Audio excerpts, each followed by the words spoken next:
Welcome to GB Enterprises Private Limited. The company is successfully supplying cold roll formed metal sections with world-class quality. It is one of the leading ISO certified organizations in India, renowned for providing global innovative engineering solutions. The organization's market presence is spread all over India as well as international markets. Started journey in 2003 with one roll forming with 1,000 square feet. Today the plant is spread in 1,65,000 square feet. Having capacity of 3,500 metric tons per month with 30 plus cold roll forming machines and 200 plus employees contributing to the company's strength. Plant process.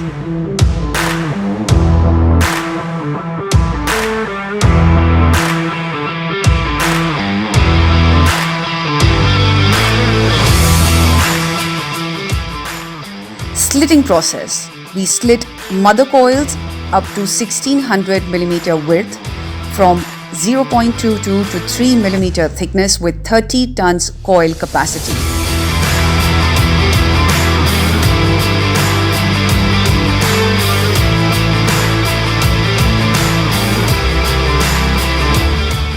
Roll forming.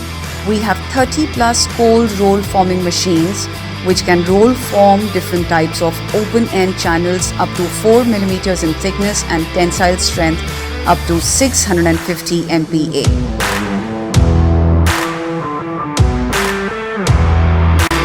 Fabrication. We have established different facilities like sheet cutting, shearing,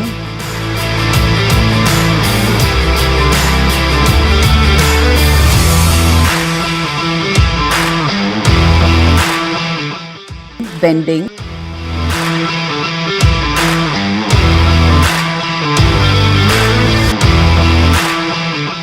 power press machines to control the quality and maximize the speed of products offered. We have a strict quality adherence policy in which material is passed through many quality gates from procurement until dispatched. We also have set up our own quality lab to check material adhere to the quality standards of industry. Material is passed through tensile and compressive strength test, GSM test, hardness test, corrosion test, coating thickness test. We use anti-rust oil on finished goods to prevent from rusting. We offer best of standard packing options which can be handled both manually and with cranes.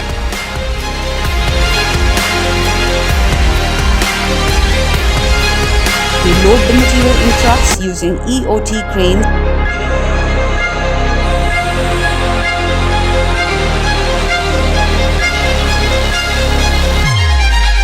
and color marking is done for different items for identification. We have in-house tool development setup consisting of lathe machines, service grinder, shaper, milling machine, bandsaw, which allows us to develop new shades and designs faster and better through research and development. Sealing division. In 2021, we have successfully established sealing division, where we roll form different types of grid sections with interlock punching facilities with world-class quality, and we also have established setup for different range of metal sealing tiles with in-house powder coating facility. We are manufacturing high-quality, economical, durable, versatile and eco-friendly prefabricated shelters, containerized shelters. Your strength always. 20 years of trust and commitment. Hi, this is Shefali, editor, Window and Facade magazine. So we have three faces from GB Enterprises, the directors of the company, Mr. Rahul, Mr. Pradeep and Mr. Nikhil. So we will be discussing about the company's goals, their journey and their products and the products they offer for the international market. So let's start the interview with the first question. It's आप लोगों को steel man के नाम से भी जाना जाता है. तो क्या आप हमें इस बारे में कुछ और बताना चाहेंगे, अपनी जर्नी के बारे में, अपने प्रोडक्ट्स के बारे में? This is for mister Nikhil. Hi Shefali. Hi. आपने मेरे से जर्नी के बारे में पूछा। हमारी जर्नी जो है बहुत स्ट्रगल स्ट्रगल के साथ साथ इंटरेस्टिंग रही। हमें रोज हर बार नया कुछ सीखने को मिला और सीखते गए, प्रोडक्ट बनाते गए। और मैं पहले भी हमेशा ये कहता हूँ कि दोस्त बनते गए और कारवां बन गया। अब हम लोग जो प्रोडक्ट की बात करते हैं कि उसमें हम लोगों ने बहुत अलग अलग तरह के प्रोडक्ट, अलग अलग इंडस्ट्री के लिए प्रोडक्ट हम लोगों ने डेवलप किए। हमें सपोर्ट मिलता रहा लोगों का और चीजें चलती चली गई। और सब कुछ इतना इजी नहीं था, लेकिन आज हम एक कंफर्ट लेवल पे हैं। लेकिन हमें रोज एक नया प्रोडक्ट, नई चीजें सीख रहे हैं और कर रहे हैं। स्टील मैन के नाम से आप लोगों को जाना जाता है, इसके पीछे कोई तो आपके पॉजिटिव पॉइंट्स होंगे जो आप व्यूअर्स को बताना चाहेंगे? स्टील मैन के नाम से इसे जाना जाता है कि ये भी लोगों ने बड़े प्यार से, ये जो वर्ड है हमारे लिए यूज किया गया, ये सबका प्यार है। जितनी भी प्रोफाइल कंपनीज हैं, जितने भी हमारे फैब्रिकेटर पार्टनर्स हैं, ये सब लोगों की हम लोग यूपीवीसी रेनफोर्समेंट का काम कर रहे हैं और अलग अलग इंडस्ट्री के अंदर भी स्टील से रिलेटेड काम कर रहे हैं। तो इसलिए बड़े प्यार से ये लोगों ने हमें नाम दिया स्टील मैन। तो मेरा नेक्स्ट क्वेश्चन जो है मिस्टर निखिल से है।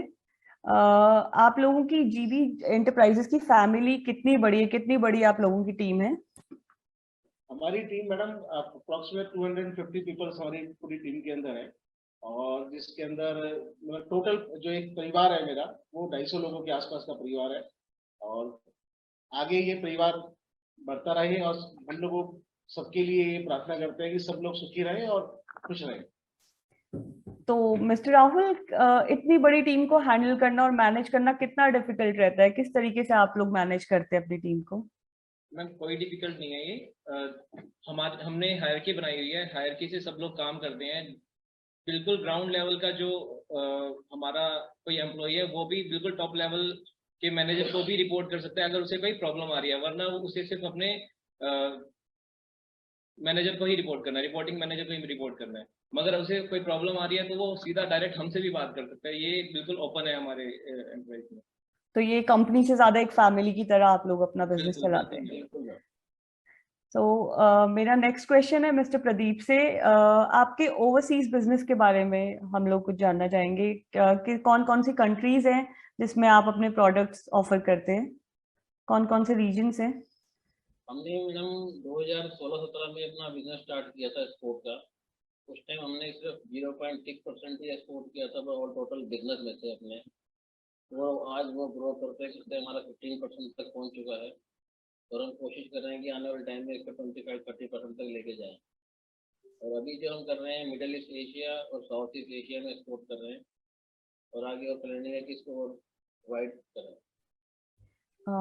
मिस्टर राहुल से एक क्वेश्चन है मेरा कि आपके कौन कौन से प्रोडक्ट्स है, कुछ प्रोडक्ट्स आप बताना चाहें हमारे व्यूअर्स को? प्रोडक्ट से इम्पोर्टेंट हम अलग अलग इंडस्ट्रीज को कैटर कर रहे हैं। स्टील में ही हमें स्टील मैन भी इसीलिए बोला जाता है क्योंकि हम स्टील के इतने रोल फॉर्म प्रोडक्ट्स बनाते हैं कि शायद कोई नॉर्थ इंडिया में बनाता होगा। हम सोलर इंडस्ट्री को कैटर कर रहे हैं, हम यूपीवीसी को तो हम कर ही रहे हैं, साथ में हम सोलर को कर रहे हैं। हमारे पोल सीलिंग डिवीजन है, एक पोल सीलिंग डिवीजन में हमारे चैनल्स बनते हैं, उसमें भी रोल फॉर्मिंग का ही काम है। और हमारे प्रीफैब जो स्ट्रक्चर्स बनते हैं उसमें भी हमारे जो है रोल फॉर्म चैनल्स जाते हैं। तो मतलब काफी अलग अलग इंडस्ट्रीज हैं सारी। तो मैं मिस्टर निखिल से जानना चाहूंगी कि आप लोगों के मतलब आप अपने बिजनेस के लिए क्या अपॉर्चुनिटीज देखते हैं Indian architectural and building segment? Shefali, हमारे पास अपॉर्चुनिटीज बहुत हैं। रोल फॉर्म एक बहुत बड़ी रेंज है इसके अंदर। और आप अपने लाइफ के अंदर हम लोग ब्रॉड चैनल से लेके रूफिंग शीट्स, सीलिंग्स, इतने सेक्शंस हैं कि आप कॉमन आदमी को ये नहीं पता कि ये क्या प्रोसेस है। लेकिन कोल्ड फॉर्म के लिए हमारे पास बहुत अपॉर्चुनिटीज है और धीरे धीरे हम लोगों का यही है कि हम हर फील्ड के अंदर अपने आप को लेके आए और जो बेस्ट प्रोडक्ट हम दे सकते हैं वो सबको दें।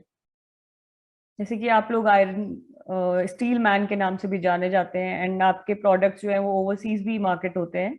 तो मैं आपके जीबी के प्लांट के बारे में जानना चाहूंगी, जहां मैन्युफैक्चरिंग होती है, R&D सर्विसेज कौन कौन सी आप करते हैं, एंड देन बस प्लांट के बारे में, देन वहां पे कितने आपके लेबर्स या कितने लोग वर्क करते हैं, और मैन्युफैक्चरिंग आपकी कैपेसिटी क्या रहती है sir? Mister Rahul. Ma'am, R&D की अगर हम बात करें तो हमारे पास अपना इन हाउस जो है टूल रूम है। तो उसमें हम जो भी हमारे शेप्स एंड सेक्शंस हैं जो कोल्ड रोलिंग से बन सकते हैं, वो हम कोई भी उसमें R&D करके बनाते हैं। जो टूल्स एंड डाई हैं वो सारे हमारे यहाँ इन हाउस ही बनते हैं। तो इसलिए हमने जो प्रीवियस हमारी जो एग्जीबिशन थी उसमें हमने चैलेंज दिया था, एनी शेप चैलेंज।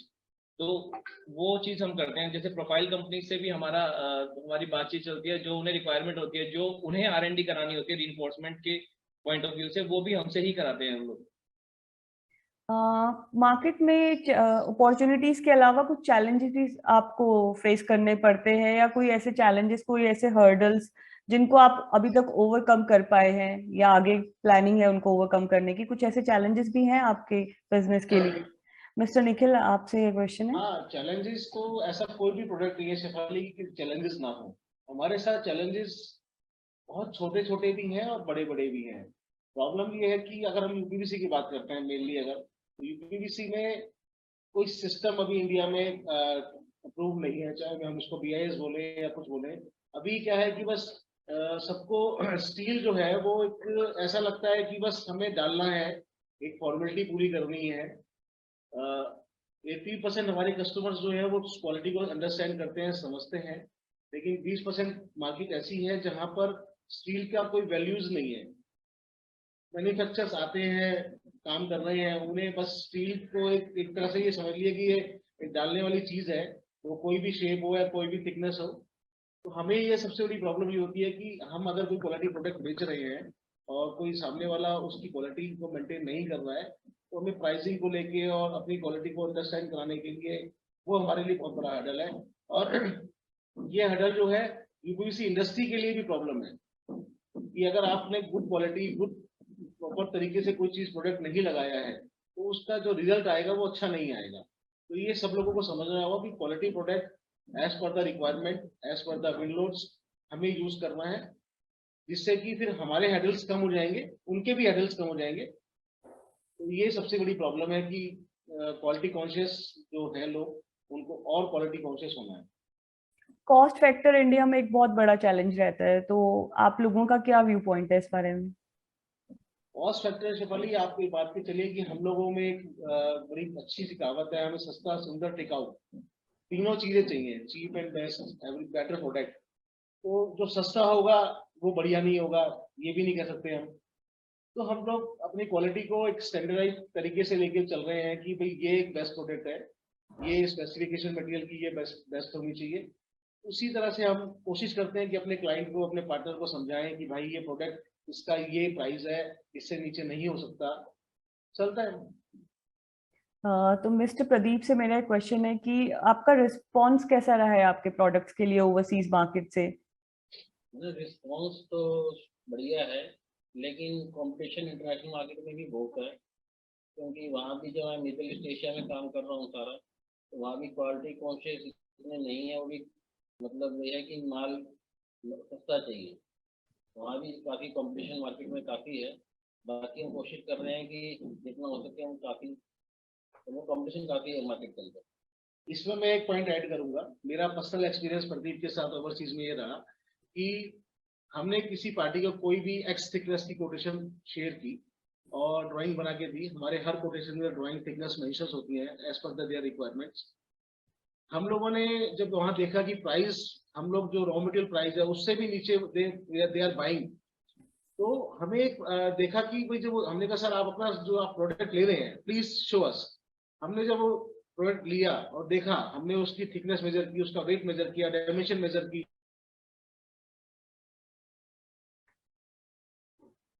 तो वो 20-30% उसकी थिकनेस डाउन है, साइजेस डाउन है। तो जब लोगों ने समझा कि ये इसलिए ये प्रॉब्लम है, हम लोगों को प्राइस मैच नहीं कर पा रहे हैं, तो कुछ पार्टीज जो है ओवरसीज की हमारे बायर्स जो है वो समझे और उन्होंने हमारे को मौका दिया और हमें वो हमने काम किया ये वाला। और अभी भी ये प्रॉब्लम है कि और कंट्रीज से जो है जो लिख रहे हैं वो नहीं आ रहा है और क्वालिटी का रीचेक नहीं है कस्टमर के यहाँ, तो इसलिए वो अंडरस्टैंड नहीं कर पा रहा उस चीज।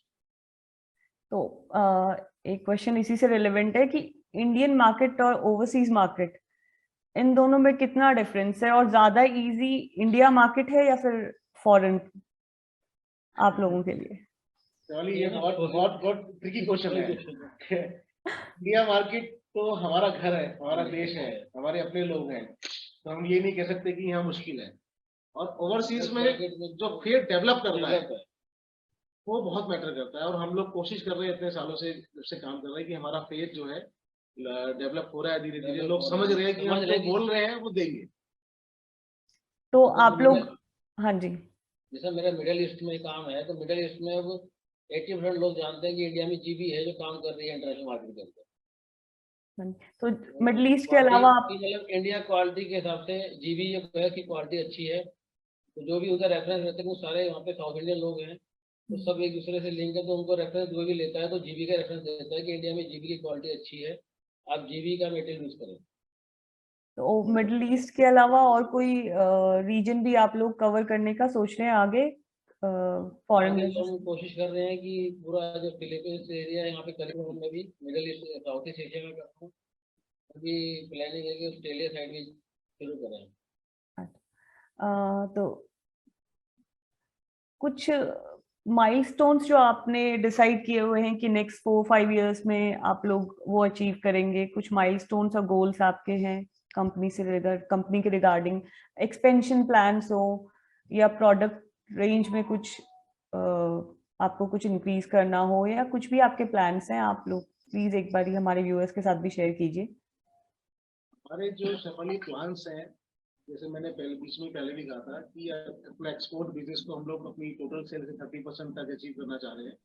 हम लोग जो है नेशनल वो एग्जीबिशन के अंदर भी पार्टिसिपेट लास्ट ईयर हमने कोविड के चक्कर में नहीं हो पाया, अब नेक्स्ट ईयर हम वहाँ पर एग्जीबिशन में पार्टिसिपेट भी करेंगे।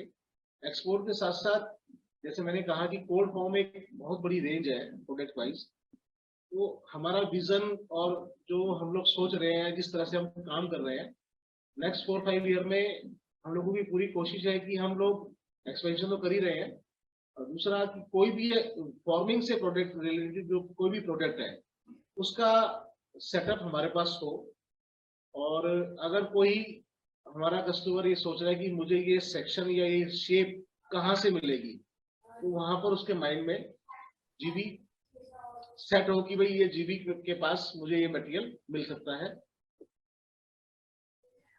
तो राहुल से एक चीज जानना चाहूंगी कि इतनी बड़ी टीम आप लोगों की है और आपके एक्सपेंशन प्लान्स आगे के लिए ऑलरेडी है और आप लोग ओवरसीज में भी आपकी मार्केट है, तो आप मतलब आपके थॉट्स क्या है एम्प्लॉय सेटिस्फैक्शन में, क्योंकि बिना एम्प्लॉयज के तो कोई भी कंपनी ग्रो ही नहीं कर सकती है, तो आपके थॉट्स क्या? 2003 में जो हमारी कंपनी स्टार्ट हुई थी तो उस टाइम 2 ही लोग थे, सिर्फ जो हमारे एम्प्लॉयज थे वो 2 लोग थे।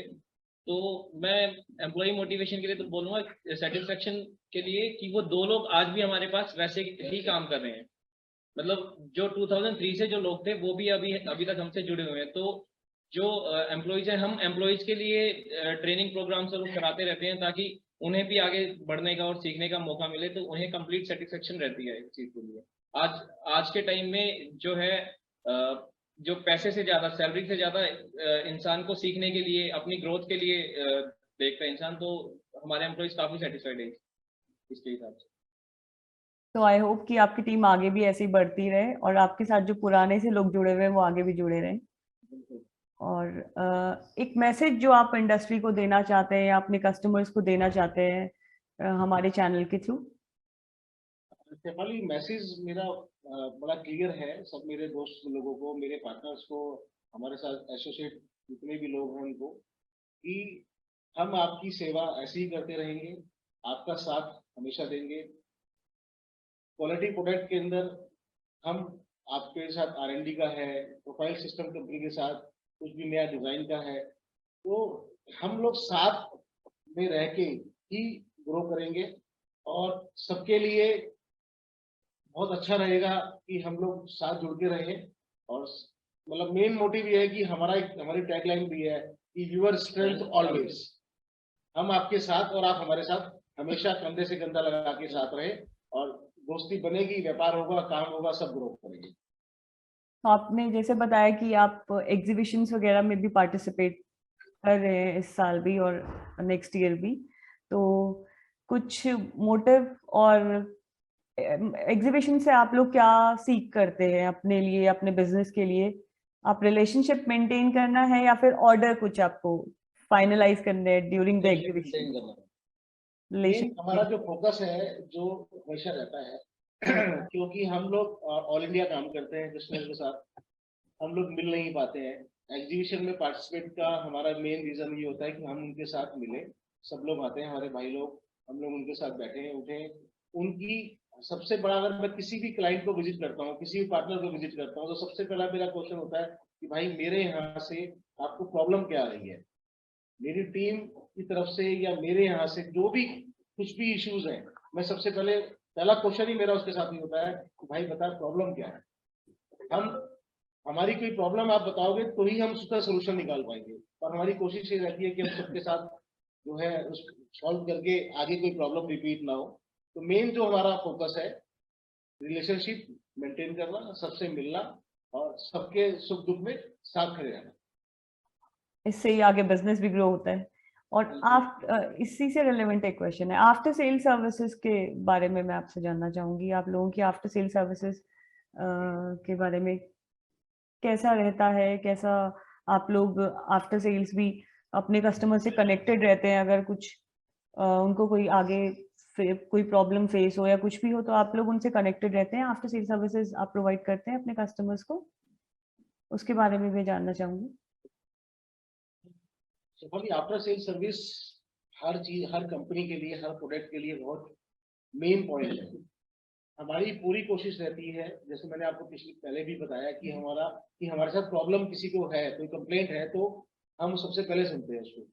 हमारे प्रोडक्ट में कंप्लेंट आती है, नहीं हम ये नहीं कह रहे कि प्रोडक्ट में कंप्लेंट नहीं आती, कई बार हमारी रीजन की वजह से आती है, कई बार कस्टमर की रीजन की वजह से भी आती है, लेकिन हम उसका सोल्यूशन उसके साथ डिस्कस जरूर करते हैं। हमने अपने यहाँ कंप्लेंट्स ग्रुप बनाए हुए हैं, क्वालिटी डिपार्टमेंट है, अगर कहीं भी कोई कंप्लेंट आ रही है हमारे पास, तो हम उसका पूरा रिप्लाई कस्टमर को देते हैं सोल्यूशन के साथ कि भाई ऐसे नहीं, ऐसे यूज हो सकता है ये। अगर नहीं यूज हो रहा है तो हमारी कोशिश रहती है कि हम इस प्रोडक्ट को चेंज करें, चेंज करके उसको जो एक्चुअल प्रोडक्ट चाहिए वो दें। वो म्यूचुअली डिस्कशन चलते हैं कि भाई कहाँ पर क्या इश्यूज है और कैसे उसको रिजॉल्व किया जाए। आप तीनों से मैं एक कंक्लूडिंग रिमार्क लेना चाहूंगी। पहले राहुल से स्टार्ट करते हैं, मिस्टर राहुल से। आप कुछ कंक्लूडिंग रिमार्क देना चाहे या कुछ मैसेज या इंडस्ट्री के लिए? इंडस्ट्री के लिए मैम, जो चैलेंजेस जो आप बात कर रहे थे फेस करते हैं कस्टमर्स के साथ हम, वो ये होता है कि जो कस्टमर्स को नॉलेज नहीं है रिइंफोर्समेंट के बारे में पूरी, इस कारण से जो न्यू प्लेयर्स होते हैं जिन्हें क्वालिटी के बारे में नहीं पता, वो उनसे ले लेते हैं मटेरियल, वो यूज कर लेते हैं, वो कोई इशू नहीं है, मगर उसमें जो कॉस्ट जो इंक्रीज होती है वो उनकी मैन पावर की जो कॉस्ट है वो इंक्रीज हो जाती है, या जो टूलिंग की कॉस्ट है वो इंक्रीज होती है, वो कोई सोचता नहीं है। मतलब सिर्फ एक प्रोडक्ट की आप कॉस्ट देखें तो हो सकता है वो ज्यादा हो, मगर उसकी बीच में जो वो और कॉस्ट जो दे देते हैं वो डिस्गाइज चली जाती है, सारी छुपी हुई चली जाती है। तो वो एक